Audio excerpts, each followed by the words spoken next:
Happy morning after Christmas, everybody. How did everybody have as far as the Christmas? It was so fast. JT had a great one. So, yeah, he's at the point that he now knows about Santa, very aware. So it was pretty awesome. Yeah. Remind us, how old is he now? He is 2. Okay. So, yeah, no, so he's with it now. It was a blast. I had a lot of fun. That's great. Sprinkle? Santa was okay. It was all right. I guess I behaved this year. Oh, good. Well, surprising. I mean, that's really up for debate. I mean, I don't know, but I guess if Santa delivered. It was nice. It was quiet, and but cheerful. Good. Good food and all that stuff. You were here with me yesterday. I was here. I took a nap. I woke up. I had some lunch with family and friends, and then it just seemed like I blinked my eyes and I had to be here again. Back again. I know. It's a juggle to do this shift and get in family and friends and but did the same. Saw the in-laws, saw my mom last night, and so it was good. It was good. But listen, folks, as folks wrapped up Christmas celebrations, Hanukkah celebrations were just getting started. Take a look.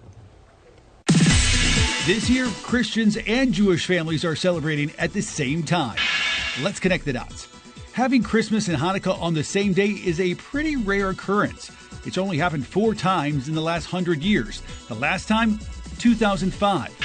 Hanukkah always begins on the 25th night of the 9th month on the Hebrew calendar, which also happens to be December 25th this year on the solar calendar.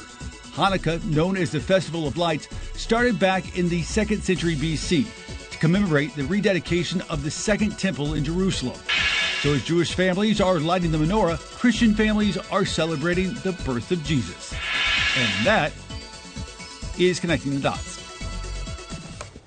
Well, today marks the first day of Kwanzaa, a celebration of African American community, family, and culture.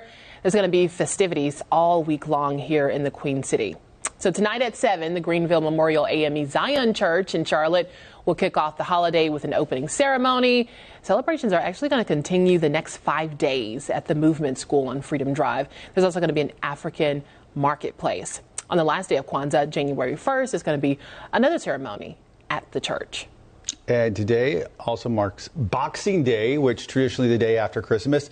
Shopping malls. That's right. But could be, I guess, depending. Shopping malls going to be filled once again with folks returning holiday gifts. And here's a look at some of those major retailers' return policies. So if you bought some items from Amazon, typically you have a 30-day return window. Now, as for Walmart, their return policy is typically 90 days from the purchase date. This time of year, Walmart offers extended holiday returns through January 31st, 2025, with the exception of consumer electronics. They are only returnable within 30 days. Now, as for Target, they have a 90-day return policy, but if you have a Target credit card, you have a full 120 days to make those returns. And if you're returning a Target brand item, then you have a full year to make that return. Well, I don't know if you know this or not, but we're now actually into the 12 days of Christmas. That's right, it starts with Christmas. And PNC Bank is out with its annual Christmas Price Index, breaking down how much each of those gifts from the song would cost you today. And it's a shocker. It's a pretty pity how much it is. Take, for example, the popular partridge in a pear tree. It saw the biggest increase, up 16%. To $370. Evidently, it's not really the partridge as much as it is the tree. That's the expensive thing. Surprisingly, 5 golden rings, they cost the same, about $1,200. I guess that depends on where you get them. Yeah, absolutely. Well, and also the thickness of the ring. Those look like very thin rings. Those are a lot of factors go in there. The most expensive gifts might surprise you. 10 Lords of Leaping, more than $15,000. Chris has more info on that in just a second. 7 Swans of Swimming.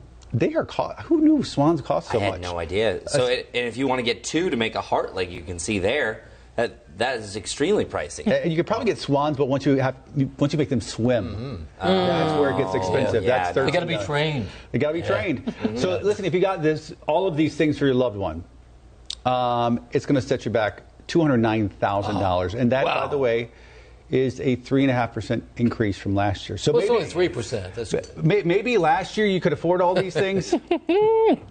Not this year. Not this year. More than $200,000. And you know it's a real concern when the partridge prices start going up. Yes. Because the pear prices at that point. But more information on the Lords of Leaping. I was just like, well, first off, what are they even talking about? It really is talking about professional ballet dancers. So they would be playing the Lord. So it costs a lot to hire one, especially because it's almost like you're putting on your own private production. So you have to train them, their housing and stuff like that. So that's why it's a whopping $14,000 if you want to get those 10 Lords of Leaping. And what about the maids of milking? The maids of milking is actually one of the cheaper ones on the list, is because they're pretty much banking in a minimum wage salary for a typical dairy hand, is what they're basing it on. Good hands, people. Yeah, so if that's what you want to do, you can maybe just buy partridges and some maids of milking, and then that's going to be the cheaper version to go. Now I did find out Frederick Austin from England wrote the song. Okay. Yay, we were trying to figure that out this morning. Today in 1909, but it's kind of a traditional song that goes back in British history.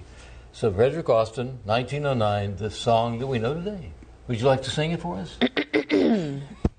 1, 2, 3. I will not. I will spare you today. I would never have guessed that his little Christmas gifts would cost more than $200,000 one day. Yeah. $200,000. They still only went up 3% from last year. Yeah.